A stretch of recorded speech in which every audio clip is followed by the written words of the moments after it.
Hi friends, welcome back to ಮರಳಿ ಮಡಿಲಿಗೆ Kannada YouTube channel. ಎಲ್ಲರೂ ಹೇಗಿದ್ದೀರಾ? ಎಲ್ಲರೂ ಚೆನ್ನಾಗಿದ್ದೀರಾ ಅಂತ ಹೇಳಿ ನಾನು ಭಾವಿಸ್ತೀನಿ. ಇದು ಸಂಡೇ ಮಧ್ಯಾಹ್ನದ ಬ್ಲಾಗ್ ಆಗಿರುತ್ತೆ. ಕಾಮನ್ ಆಗಿ ಸಂಡೇ ಅಂದ್ರೆ ವೀಕಲ್ಲಿ ಒಂದಿನ ರಜೆ ಸಿಗುತ್ತಪ್ಪ ಅಂತ ಹೇಳಿ ನಾನು ವರ್ಕ್ ಮಾಡ್ತಾ ಇರ್ಬೇಕಾದ್ರೆ ಯೋಚನೆ ಮಾಡ್ತಾ ಇದ್ದೆ. ಆದ್ರೆ ಇವಾಗ ಆಗಲ್ಲ, ವೀಕಲ್ಲಿ ಎಲ್ಲಾ ದಿನನೂ ವರ್ಕ್ ಅಂತ ಅನ್ಸುತ್ತೆ. ಇನ್ನು ಮಧ್ಯಾಹ್ನದ ಊಟಕ್ಕೆ ಇವತ್ತು ನಾಟಿ ಸ್ಟೈಲ್ ಅಲ್ಲಿ ವೆಜ್ ಪಲಾವ್ನ ಮಾಡೋಣ ಅಂತ ಹೇಳಿ ಹಸಿ ತರಕಾರಿ ಎಲ್ಲ ಇತ್ತು. ಆ ತರಕಾರಿಗಳನ್ನೆಲ್ಲ ಕಟ್ ಮಾಡ್ಕೊಳ್ತಾ ಇದ್ದೀನಿ. ತರಕಾರಿನ ಕಟ್ ಮಾಡೋದಕ್ಕಿಂತ ಮೊದಲು ನಾನು ಸ್ವಲ್ಪ ಅಕ್ಕಿನ ನೆನ್ಸಿಟ್ಕೋತೀನಿ. ನಾನು ಒಂದು ಪಾವಷ್ಟು ಅಕ್ಕಿನ ಒಂದ್ 2-3 ಸಲ ತೊಳೆದು ನೆನೆಯೋದಕ್ಕೆ ಇಡ್ತೀನಿ. ನಾನು ಬಾಸುಮತಿ ಅಕ್ಕಿನ ಬಳಸ್ತಾ ಇದ್ದೀನಿ. ನಾರ್ಮಲ್ ಆಗಿರೋ ರೈಸ್ ಅಲ್ಲೂ ಸಹ ಮಾಡ್ಕೋಬಹುದು. ಇನ್ನು ತರಕಾರಿಗಳನ್ನೆಲ್ಲ ಕಟ್ ಮಾಡ್ಕೊಳ್ತಾ ಇದ್ದೀನಿ. ಹಸಿ ಬಟಾಣಿನ ಬಿಡಿಸ್ಕೊಂಡು ಕ್ಯಾರೆಟ್, ಬೀನ್ಸ್, ಆಲೂಗೆಡ್ಡೆ ಎಲ್ಲಾನು ಸಹ ಕಟ್ ಮಾಡ್ಕೊಂಡಿದ್ದೀನಿ. ಜೊತೆಗೆ 1-2 ಟೊಮೊಟೊನು ಕಟ್ ಮಾಡಿ ಇಟ್ಕೊಂಡಿದ್ದೀನಿ. ಇನ್ನು ನಾಟಿ ಸ್ಟೈಲ್ ಅಲ್ಲಿ ಪಲಾವ್ನ ಮಾಡೋದಕ್ಕೆ ನಾನು ಸ್ವಲ್ಪ ಕೊತ್ತಂಬರಿ ಸೊಪ್ಪು, ಪುದೀನ ಮತ್ತೆ ಶುಂಠಿ, ಹಸಿಮೆಣಸಿನ್ಕಾಯಿ ಹಾಗೆ ಬೆಳ್ಳುಳ್ಳಿನ ತಗೊಂಡಿದ್ದೀನಿ. ಪಲಾವ್ನ ಮಾಡೋದಕ್ಕೆ ನಾನು ಮೊದಲು ಮಸಾಲೆನ ರೆಡಿ ಮಾಡ್ಕೊಳ್ತೀನಿ. ಒಂದು ಕುಕ್ಕರ್ನ ಕಾಯೋದಕ್ಕಿಟ್ಟು ಕುಕ್ಕರ್ ಸ್ವಲ್ಪ ಕಾದ ನಂತರ ನಾನು ಅದಕ್ಕೆ 1-2 ಟೇಬಲ್ ಸ್ಪೂನ್ ಆಗೋಷ್ಟು ಅಡುಗೆ ಎಣ್ಣೆನ ಸೇರಿಸ್ಕೊಳ್ತೀನಿ. ಅಡುಗೆ ಎಣ್ಣೆನ ಸ್ವಲ್ಪ ಹೊತ್ತು ಕಾಯಿಸಿ ನಂತರ ನಾನು ಇದಕ್ಕೆ ಮಸಾಲೆಗೆ ರೆಡಿ ಮಾಡ್ಕೊಂಡಂತ ಬೆಳ್ಳುಳ್ಳಿ, ಶುಂಠಿ, ಹಸಿಮೆಣಸಿನಕಾಯಿ ಹಾಗೆ ಪುದೀನ, ಕೊತ್ತಂಬರಿ ಸೊಪ್ಪು ಇಷ್ಟನ್ನು ಸಹ ಸೇರಿಸ್ಕೊಂಡು ಇದನ್ನ ನಾನು ಫ್ರೈ ಮಾಡ್ಕೊಳ್ತೀನಿ. ಇದು ಹಸಿ ಸ್ಮೆಲ್ ಎಲ್ಲ ಹೋಗ್ಬೇಕು, ಅಲ್ಲಿವರೆಗೂ ಸಹ ನಾನು ಫ್ರೈ ಮಾಡ್ಕೊಳ್ತೀನಿ.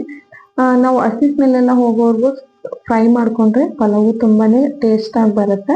ಇವಾಗ ನೋಡಿ, ಇದನ್ನೆಲ್ಲ ಸಹ ನಾನು ಫ್ರೈ ಮಾಡ್ಕೊಂಡು ಒಂದು ಮಿಕ್ಸಿ ಜಾರಿಗೆ ನಾನು ಸೇರಿಸ್ಕೊಳ್ತಾ ಇದ್ದೀನಿ.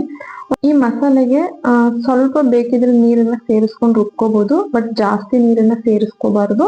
ಇವಾಗ ನಾನು ಇದನ್ನ ರಫ್ ಆಗಿ ಗ್ರೈಂಡ್ ಮಾಡ್ಕೊಳ್ತೀನಿ. ಬೇಕಾದ್ರೆ ನೈಸ್ ಆಗು ಗ್ರೈಂಡ್ ಮಾಡ್ಕೋಬಹುದು, ಬಟ್ ನಾನು ಸ್ವಲ್ಪ ರಫ್ ಆಗೇನೆ ಗ್ರೈಂಡ್ ಮಾಡ್ಕೊಳ್ತೀನಿ.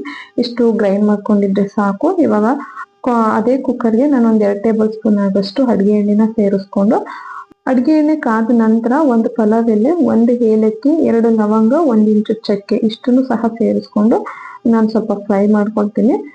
ಇದನ್ನ ಸ್ವಲ್ಪ ಫ್ರೈ ಮಾಡ್ಕೊಂಡ ನಂತರ ನಾನು ಇದಕ್ಕೆ 1 ಈರುಳ್ಳಿನ ಕಟ್ ಮಾಡ್ಕೊಂಡು ಸೇರಿಸ್ಕೊಳ್ತಾ ಇದ್ದೀನಿ. ಈರುಳ್ಳಿ ಸ್ವಲ್ಪ ಕಲರ್ ಚೇಂಜ್ ಆಗ್ಬೇಕು, ಅಲ್ಲಿವರೆಗೂ ಸಹ ನಾನು ಫ್ರೈ ಮಾಡ್ಕೊಳ್ತೀನಿ. ಈರುಳ್ಳಿ ಕಲರ್ ಚೇಂಜ್ ಆಗೋವರೆಗೂ ಫ್ರೈ ಮಾಡ್ಕೊಂಡ್ರೆ ಪಲಾವು ತುಂಬಾನೇ ಟೇಸ್ಟ್ ಆಗಿ ಬರುತ್ತೆ. ಸ್ವಲ್ಪ ಕಲರ್ ಚೇಂಜ್ ಆಗ್ಬೇಕು, ಇನ್ನು ಅಲ್ಲಿವರೆಗೂ ಸಹ ಫ್ರೈ ಮಾಡ್ಕೊಂಡು ಇವಾಗ ನಾನು ಇದಕ್ಕೆ ಮೊದಲಿಗೆ ಕಟ್ ಮಾಡಿ ಇಟ್ಕೊಂಡಂತ ತರಕಾರಿಗಳನ್ನ ಸೇರಿಸ್ಕೊಳ್ತೀನಿ. ಬೀನ್ಸು, ಕ್ಯಾರೆಟು, ಇದಕ್ಕೆ ಬೇಕಿದ್ರೆ ನವಿಲ್ ಕೋಸು ಮತ್ತೆ ಕ್ಯಾಪ್ಸಿಕಮ್ನು ಸಹ ಸೇರಿಸ್ಕೊಂಡ್ರೆ ಇನ್ನೂ ಟೇಸ್ಟ್ ಚೆನ್ನಾಗಿರುತ್ತೆ. ಹಾಗೆ ಆಲೂಗೆಡ್ಡೆನೂ ಸಹ ಸೇರಿಸ್ಕೊಂಡು ಹಸಿ ಬಟಾಣಿನೂ ಸಹ ಸೇರಿಸ್ಕೊಂಡು ಫ್ರೈ ಮಾಡ್ಕೊಳ್ತೀನಿ. ಹಸಿ ಬಟಾಣಿ ಇಲ್ಲ ಅಂದ್ರೆ ಒಣ ಬಟಾಣಿನ ನೆನೆಸಿ ಬೇಕಾದ್ರೆ ಮಾಡ್ಕೋಬಹುದು. ಆ ಟೇಸ್ಟು ಅದನ್ನು ಸಹ ಚೆನ್ನಾಗಿರುತ್ತೆ. ಇವಾಗ ಒಂದ್ಸಾರಿ ನಾನು ಚೆನ್ನಾಗಿ ಮಿಕ್ಸ್ ಮಾಡ್ಕೊಳ್ತಾ ಇದ್ದೀನಿ. ಎಣ್ಣೆಲಿ ಈ ತರಕಾರಿಗಳನ್ನೆಲ್ಲ ಚೆನ್ನಾಗಿ ನಾವು ಫ್ರೈ ಮಾಡ್ಕೋಬೇಕು. ನಾವೆಷ್ಟು ಚೆನ್ನಾಗಿ ಫ್ರೈ ಮಾಡ್ಕೊಳ್ತೀವೋ ಪಲಾವು ಅಷ್ಟೇ ಟೇಸ್ಟ್ ಆಗಿ ಬರುತ್ತೆ. ಇದಿಷ್ಟು ಸಹ ಫ್ರೈ ಆದ ನಂತರ ನೋಡಿ, ಇವಾಗ ನಾನು ಇದಕ್ಕೆ ಕಟ್ ಮಾಡಿ ಇಟ್ಕೊಂಡಂತ ಟೊಮೊಟೊನ ಸೇರಿಸ್ಕೊಳ್ತಾ ಇದ್ದೀನಿ. ಟೊಮೊಟೊನ ನಾನಿಲ್ಲಿ ಮೀಡಿಯಂ ಗಾತ್ರದ 2 ಸೇರಿಸ್ಕೊಂಡಿದ್ದೀನಿ. ಇವಾಗ ಟೊಮೊಟೊ ಸ್ವಲ್ಪ ಬಾಡ್ಬೇಕು, ಅಲ್ಲಿವರೆಗೂ ಸಹ ನಾನು ಫ್ರೈ ಮಾಡ್ಕೊಳ್ತೀನಿ. ಇವಾಗ ಸ್ವಲ್ಪ ನಾನು ಉಪ್ಪನ್ನ ಸೇರಿಸಿ ಫ್ರೈ ಮಾಡ್ಕೊಳ್ತೀನಿ. ಉಪ್ಪನ್ನ ಇವಾಗ ಸೇರಿಸೋದ್ರಿಂದ ಟೊಮೊಟೊ ಹಾಗೆ ತರಕಾರಿಗಳೆಲ್ಲ ಸಾಫ್ಟ್ ಆಗಿ ಬೇಗ ಫ್ರೈ ಆಗುತ್ತೆ ಅಂತ ನಾನು ಉಪ್ಪನ್ನ ಸೇರಿಸ್ಕೊಳ್ತಾ ಇರೋದು. ಉಪ್ಪು ಸೇರಿಸ್ಕೊಂಡ ನಂತರ ಎಲ್ಲ ತರಕಾರಿಗಳಿಗೆ ಚೆನ್ನಾಗಿ ಬೇರಿಬೇಕು. ಹಾಗೆ ನಾನು ಮಿಕ್ಸ್ ಮಾಡ್ಕೊಂಡು ಫ್ರೈ ಮಾಡ್ಕೊಳ್ತಾ ಇದ್ದೀನಿ. ಇದಿಷ್ಟು ಫ್ರೈ ಆದ್ರೆ ಸಾಕು. ಇವಾಗ ನಾನು ರುಬ್ಕೊಂಡಂತ ಮಸಾಲೆನ ಸೇರಿಸ್ಕೊಳ್ತಾ ಇದ್ದೀನಿ. ಮಸಾಲೆನ ಸೇರಿಸ್ಕೊಂಡ ನಂತರ ಜಾಸ್ತಿ ಹೊತ್ತೇನು ಫ್ರೈ ಮಾಡ್ಬೇಕಂತ ಏನಿಲ್ಲ, ಯಾಕಂದ್ರೆ ನಾವು ಆಲ್ರೆಡಿ ಮಸಾಲೆನ ಫ್ರೈ ಮಾಡ್ಕೊಂಡು ರುಬ್ಕೊಂಡಿದ್ದೀವಿ. ಮಸಾಲೆನ ಸೇರ್ಸಿದ ನಂತರ ಈ ತರ ಕೈ ಬಿಡದೇನೆ ಮಸಾಲೆನ ಚೆನ್ನಾಗಿ ಮಿಕ್ಸ್ ಮಾಡ್ಕೋಬೇಕು, ಇಲ್ಲ ಅಂತಂದ್ರೆ ಮಸಾಲೆ ತರಕಾರಿ ಸೀದೋಗ್ಬಿಡುತ್ತೆ. ಇವಾಗ ಮಸಾಲೆ ಎಲ್ಲ ಚೆನ್ನಾಗಿ ಬೇರಿಬೇಕು. ಹಾಗೆ ನಾನು ಮಿಕ್ಸ್ ಮಾಡ್ಕೊಂಡ ನಂತರ 1/4 ಟೇಬಲ್ ಸ್ಪೂನ್ ಆಗೋಷ್ಟು ಅರಿಶಿಣದ ಪುಡಿನ ಸೇರಿಸ್ಕೊಳ್ತಾ ಇದ್ದೀನಿ. ಅರಿಶಿಣದ ಪುಡಿನ ಸೇರಿಸ್ಕೊಂಡ ನಂತರ ಒಂದ್ಸಲ ಚೆನ್ನಾಗಿ ಮಿಕ್ಸ್ ಮಾಡಿ ಇವಾಗ ಇದಕ್ಕೆ ನೀರ್ ಸೇರ್ಸೋದಷ್ಟೇನೆ. ಇನ್ನು ಇದಕ್ಕೆ ಯಾವುದೇ ತರ ಮಸಾಲೆ ಪದಾರ್ಥಗಳನ್ನ ನಾನು ಬಳಸ್ತಾ ಇಲ್ಲ. ಇಷ್ಟೇ ಮಸಾಲೆ, ಪಲಾವ್ ಮಾತ್ರ ತುಂಬಾನೇ ಟೇಸ್ಟ್ ಆಗಿರುತ್ತೆ. ಇವಾಗ ನಾನು ನೀರ್ನ ಸೇರಿಸ್ಕೊಳ್ತಾ ಇದ್ದೀನಿ. ನಾನು ಬಾಸುಮತಿ ಅಕ್ಕಿನ ಬಳಸಿರೋದ್ರಿಂದ ನಾನು 1.5 ಲೋಟದಷ್ಟು ನೀರನ್ನ ಸೇರಿಸ್ಕೊಳ್ತೀನಿ. ನೀರನ್ನ ಸೇರಿಸಿದ ನಂತರ ಇದನ್ನ ಕುದಿಯೋದಕ್ಕೆ ಬಿಟ್ಟು ನಂತರ ಅಕ್ಕಿನ ಸೇರಿಸ್ಕೋಬೇಕು. ಇದಿಷ್ಟು ಕುದಿಬೇಕಾದ್ರೆ ನಾನು ಅಕ್ಕಿನ ಸೇರಿಸ್ಕೊಳ್ತಾ ಇದ್ದೀನಿ. ಅಕ್ಕಿನ ಸೇರಿಸ್ಕೊಂಡ ನಂತರ ಇದನ್ನ ಒಂದ್ ಬಾರಿ ಚೆನ್ನಾಗಿ ಮಿಕ್ಸ್ ಮಾಡಿ, ಬಾಸುಮತಿ ರೈಸ್ ಆಗಿರೋದ್ರಿಂದ ಜಾಸ್ತಿ ಮಿಕ್ಸ್ ಮಾಡಬಾರ್ದು. ಇವಾಗ ಒಂದ್ ಬಾರಿ ಚೆನ್ನಾಗಿ ಮಿಕ್ಸ್ ಮಾಡಿ ಇದಕ್ಕೆ ನಾನು ರುಚಿಗೆ ತಕ್ಕಷ್ಟು ಉಪ್ಪನ್ನ ಟೇಸ್ಟ್ ನೋಡ್ತೀನಿ. ಯಾಕಂದ್ರೆ ಆಲ್ರೆಡಿ ನಾನು ಉಪ್ಪನ್ನ ಸ್ವಲ್ಪ ಸೇರಿಸಿದ್ದೀನಲ್ಲ, ಇನ್ನೆಷ್ಟು ಬೇಕಾಗುತ್ತೆ ಅಂತ ಹೇಳಿ ಉಪ್ಪನ್ನ ನೋಡಿ ನಾನು ಚೆಕ್ ಮಾಡಿ ಉಪ್ಪನ್ನ ಸೇರಿಸ್ಕೊಳ್ತೀನಿ.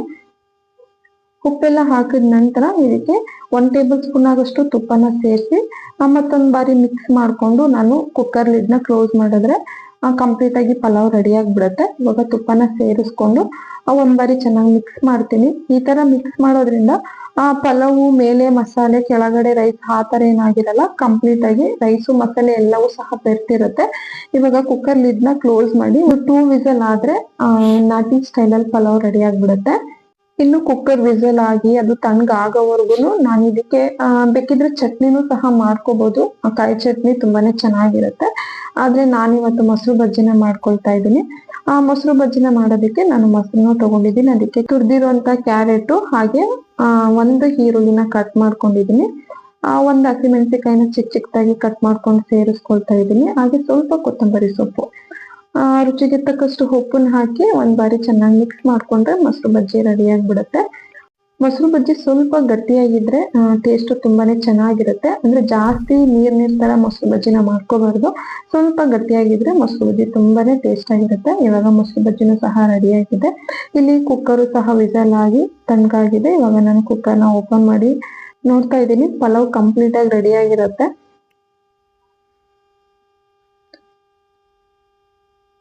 ಪಲಾವ್ ಅಂತೂ ಕಂಪ್ಲೀಟ್ ಆಗಿ ರೆಡಿ ಆಗಿದೆ.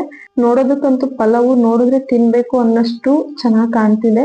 ಈ ಒಂದು ವಿಧಾನದಲ್ಲಿ ನೀವು ಒಂದ್ಸಲ ಟ್ರೈ ಮಾಡಿ ಫ್ರೆಂಡ್ಸ್. ನೀವು ಒಂದ್ಸಲ ಟ್ರೈ ಮಾಡಿದ್ರೆ ಸಾಕು, ಹಸಿ ತರಕಾರಿ ನೋಡ್ದಾಗೆಲ್ಲ ನೀವು ಇದೇ ಸ್ಟೈಲ್ ಅಲ್ಲಿ ಪಲಾವ್ನ ಮಾಡ್ಕೊಳ್ತೀರಾ. ಇವಾಗ ಮಧ್ಯಾಹ್ನದ ಊಟಕ್ಕೆ ಮೊಸರು ಬಜ್ಜಿ ಮತ್ತೆ ನಾಟಿ ಸ್ಟೈಲ್ ಅಲ್ಲಿ ಮಾಡಿದಂತ ಪಲಾವ್ ರೆಡಿ ಆಗಿದೆ.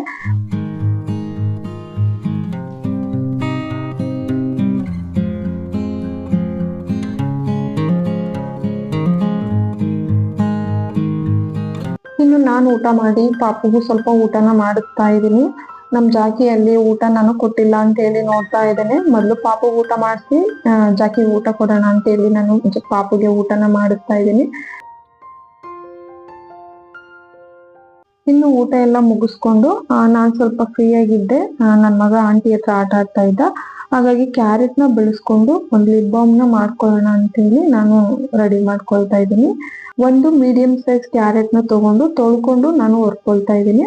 ಈ ತರ ಸಿಪ್ಪೆನೆಲ್ಲ ಹೊರ್ಕೊಂಡಿದ ನಂತರ ನಾನು ಇದನ್ನ ಕಟ್ ಮಾಡಿ ಸೇರಿಸ್ಕೊಳ್ತಾ ಇಲ್ಲ. ಬೇಕಿದ್ರೆ ಕಟ್ ಮಾಡಿ ಸೇರಿಸ್ಕೋಬಹುದು. ಆದ್ರೆ ನಾನು ಇದನ್ನ ತುರ್ಕೊಂಡು ಮಿಕ್ಸಿ ಜಾರ್ಗೆ ಸೇರಿಸ್ಕೊಂಡು ರುಬ್ಕೊಳ್ತೀನಿ.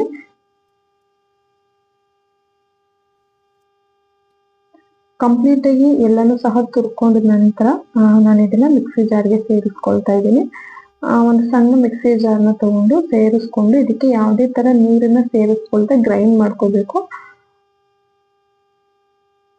ಇದನ್ನ ಇವಾಗ ನಾನು ಗ್ರೈಂಡ್ ಮಾಡ್ಕೊಂಡು ಬರ್ತೀನಿ.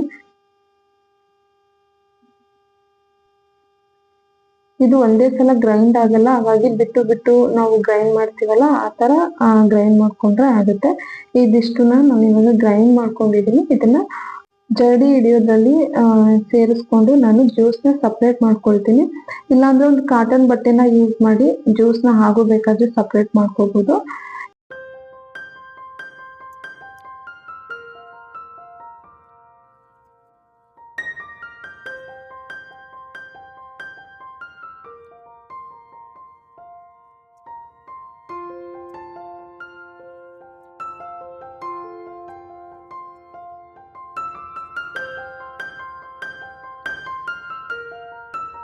ಜ್ಯೂಸ್ನ ಕಂಪ್ಲೀಟ್ ಆಗಿ ನಾನು ಸಪ್ರೇಟ್ ಮಾಡ್ಕೊಂಡಿದ್ದೀನಿ. ಇನ್ನೊಂದು 4 ಟೇಬಲ್ ಸ್ಪೂನ್ ಆಗಷ್ಟು ಬೀಟ್ರೂಟ್ ಜ್ಯೂಸ್ ನನಗೆ ಸಿಕ್ಕಿದೆ.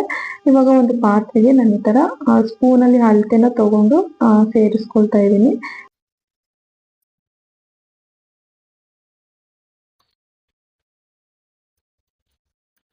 ಜ್ಯೂಸ್ನ ಅಳತೆ ಮಾಡಿ ಒಂದು ಪಾತ್ರೆಗೆ ಸೇರಿಸ್ಕೊಂಡ ನಂತರ ನಾನು ಇದನ್ನ ಸ್ವಲ್ಪ ಕುದಿಸ್ಕೊಳ್ತೀನಿ. ಜಾಸ್ತಿ ಏನು ಕುದಿಸ್ಬಾರ್ದು. ಒಂದ್ 4ರಿಂದ 5 ನಿಮಿಷ ಚೆನ್ನಾಗಿ ಲೋ ಫ್ಲೇಮ್ ಅಲ್ಲಿ ಕುದಿಸ್ಕೊಂಡ್ರೆ ಸಾಕು. ಇವಾಗ ಉರಿನ ಕಡಿಮೆ ಮಾಡಿ ನಾನು ಕೈ ಬಿಡದೇನೆ ನಾನು ಈ ತರ ಕುದಿಸ್ಕೊಳ್ತೀನಿ. ಕೈ ಬಿಟ್ಬಿಟ್ರೆ ಅದೇನಾಗುತ್ತೆ ಅಂದ್ರೆ ಒಂದೊಂದ್ ಕಡೆನೆ ಅದು ಗಟ್ಟಿ ಆಗ್ಬಿಡುತ್ತೆ. ಹಾಗಾಗಿ ಈ ತರ ಕೈ ಬಿಡದೇನೆ ತಿರುಗಿಸ್ಕೊಳ್ತಾ ಇದ್ರೆ ಅದು ಈಕ್ವಲ್ ಆಗಿ ಗಟ್ಟಿ ಆಗುತ್ತೆ. ಇವಾಗ ಆಲ್ಮೋಸ್ಟ್ ಗಟ್ಟಿ ಆಗಿದೆ. ಇದಿಷ್ಟು ಗಟ್ಟಿ ಆದ್ರೆ ಸಾಕು. ಇವಾಗ ನಾನು ಸ್ಟವ್ನ ಆಫ್ ಮಾಡಿ ಇದಕ್ಕೆ 1-2 ಟೇಬಲ್ ಸ್ಪೂನ್ ಆಗಷ್ಟು ತುಪ್ಪನ ಸೇರಿಸ್ಕೊಳ್ತೀನಿ. 2 ಟೇಬಲ್ ಸ್ಪೂನ್ ಆಗಷ್ಟು ಬೀಟ್ರೂಟ್ ಜ್ಯೂಸ್ಗೆ 1 ಟೇಬಲ್ ಸ್ಪೂನ್ ಆಗಷ್ಟು ತುಪ್ಪನ ಸೇರಿಸ್ಬೇಕು. ನಾನಿಲ್ಲಿ 4 ಟೇಬಲ್ ಸ್ಪೂನ್ ಆಗಷ್ಟು ಬೀಟ್ರೂಟ್ ಜ್ಯೂಸ್ನ ತಗೊಂಡಿರೋದ್ರಿಂದ 2 ಟೇಬಲ್ ಸ್ಪೂನ್ ಆಗೋಷ್ಟು ತುಪ್ಪನ ಸೇರಿಸ್ಕೊಂಡು ತುಪ್ಪ ಮತ್ತೆ ಬೀಟ್ರೂಟ್ ಜ್ಯೂಸ್ ಎರಡನ್ನೂ ಸಹ ಚೆನ್ನಾಗಿ ಮಿಕ್ಸ್ ಮಾಡ್ಕೊಂಡು ಈ ತರ ಒಂದು ಬಾಕ್ಸಿಗೆ ನಾನು ಸೇರಿಸ್ಕೊಳ್ತಾ ಇದ್ದೀನಿ. ಬಾಕ್ಸಿಗೆ ಸೇರಿಸಿದ ನಂತರ ಇದನ್ನ ಒಂದು 2 ಅವರ್ ಆದ್ರೂ ಫ್ರಿಜ್ ಅಲ್ಲಿ ಇಡಬೇಕು. ಇವಾಗ ನಾನು ಇದನ್ನ ಫ್ರಿಜ್ ಅಲ್ಲಿ ಇಟ್ಟು ಬರ್ತೀನಿ. ಒಂದು 2 ಅವರ್ ಆದ್ಮೇಲೆ ನಾನು ಫ್ರಿಜ್ ಇಂದ ತಂದು ನಾನು ನಿಮಗೆ ತೋರಿಸ್ತಾ ಇದ್ದೀನಿ. ಇವಾಗ ನಾನು ಓಪನ್ ಮಾಡಿ ನೋಡ್ತೀನಿ ನೋಡಿ, home made lip balm complete ಆಗಿ ರೆಡಿ ಆಗಿದೆ. ನಾವು ಹೊರಗಡೆ ಬೈ ಮಾಡ್ತೀವಲ್ಲ ಅದೇ ತರ ಇರುತ್ತೆ. ಇದನ್ನ ನಾವು ಒಂದು 15 ದಿನದವರೆಗಾದ್ರೂ ಸ್ಟೋರ್ ಮಾಡ್ಕೋಬಹುದು. ಬರೀ 2 ಇಂಗ್ರೀಡಿಯೆಂಟ್ ಇಂದ ಮಾಡ್ಕೊಂಡಿರೋಂಥದ್ದು. ಕಾಮನ್ ಆಗಿ ನಮ್ಮ ಮನೇಲಿ ಬೀಟ್ರೂಟ್ ಅಂತೂ ಇದ್ದೇ ಇರುತ್ತೆ. ವೀಕ್ಲಿಗೆ ಒಂದ್ಸಲ ತರಕಾರಿ ತಂದಾಗೆಲ್ಲ ಬೀಟ್ರೂಟ್ ನ ತಂದಿರ್ತೀವಲ್ಲ, ಅದಕ್ಕೆ ನಾನು ಇವತ್ತು ಲಿಪ್ ಬಾಮ್ ನ ಮಾಡ್ಕೊಳ್ಳೋಣ ಅಂತ ಹೇಳಿ ಲಿಪ್ ಬಾಮ್ ನ ರೆಡಿ ಮಾಡ್ಕೊಂಡೆ. ಲಿಪ್ ಬಾಮ್ ನ ನಾನು ಕೈಗೆ ಹಚ್ಚಿ ನಿಮ್ಗೆ ತೋರಿಸ್ತಾ ಇದ್ದೀನಿ ಎಷ್ಟು ಕಲರ್ಫುಲ್ ಆಗಿ ಬಂದಿದೆ ಅಂತ ಹೇಳಿ. ತುಂಬಾನೇ ಚೆನ್ನಾಗಿ ಬಂದಿರುತ್ತೆ ಈ ಲಿಪ್ ಬಾಮ್. ನೀವೇ ನೋಡ್ತಾ ಇರ್ಬೋದು ಎಷ್ಟು ಕಲರ್ಫುಲ್ ಆಗಿದೆ ಅಂತ ಹೇಳಿ.